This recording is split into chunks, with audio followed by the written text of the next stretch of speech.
Brought to you by American Pistachios and Sensodyne K.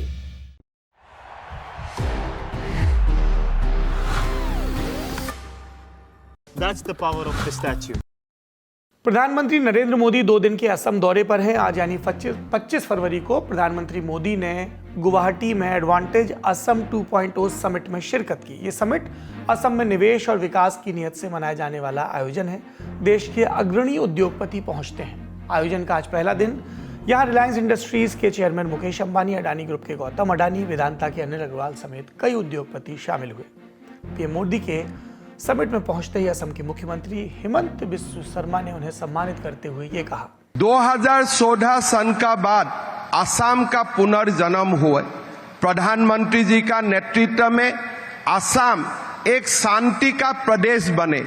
आज मैं दावा का साथ बोल सकता हूं, जो प्रदेश एक समय देश का सबसे डिस्टर्ब प्रदेश हुए किए थे, आज वही प्रदेश हमारा देश का सबसे पीसफुल प्रदेश बन चुके हैं।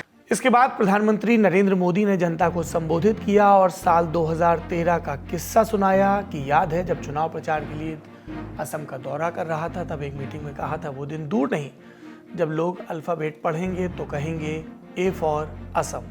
असम आज साउथ ईस्ट एशिया और भारत के बीच का गेटवे बनकर उभर रहा है। इस पोटेंशियल को और आगे बढ़ाने के लिए सरकार ने north east transformative industrialisation scheme यानी उन्नति शुरू की है। ये उन्नति स्कीम असम समेत पूरे नॉर्थ ईस्ट में इंडस्ट्री को, इन्वेस्टमेंट को, टूरिज्म को गति देगी। बस पैक नहीं है। SLS पैराफिन और दूध का करंट भी कौन? तो लाइफ का करंट ऑन? कुछ भी तो ट्राई करके देख ले। सेंसोडेंट के टूथपेस्ट फॉर सेंसिटिव टीथ। दूसरी सुर्खी, दिल्ली में 1984 के सिख विरोधी दंगों के एक मामले में कांग्रेस के पूर्व सांसद सज्जन कुमार को उम्र कैद की सजा सुनाई गई। राउज एवेन्यू कोर्ट की विशेष जज कावेरी बावेजा ने 25 फरवरी को सजा का ऐलान किया। आपको पता ही है 31 अक्टूबर 1984 को तत्कालीन प्रधानमंत्री इंदिरा गांधी की हत्या कर दी गई। इसके अगले दिन दिल्ली समेत देश के कई इलाकों में सिख विरोधी दंगे हुए। ऐसा इसलिए क्योंकि इंदिरा गांधी की हत्या के आरोपी सतवंत सिंह और बेअंत सिंह सिख समुदाय से ताल्लुक रखते थे।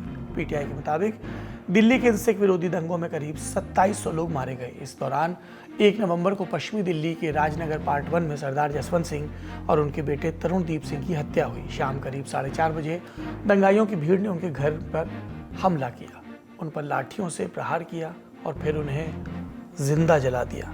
आरोप है इस भीड़ का नेतृत्व कांग्रेस के नेता सज्जन कुमार कर रहे थे। सज्जन कुमार पर मृतकों के परिवार के साथ मारपीट का भी आरोप लगा। दिल्ली के सरस्वती विहार थाने में केस दर्ज किया गया।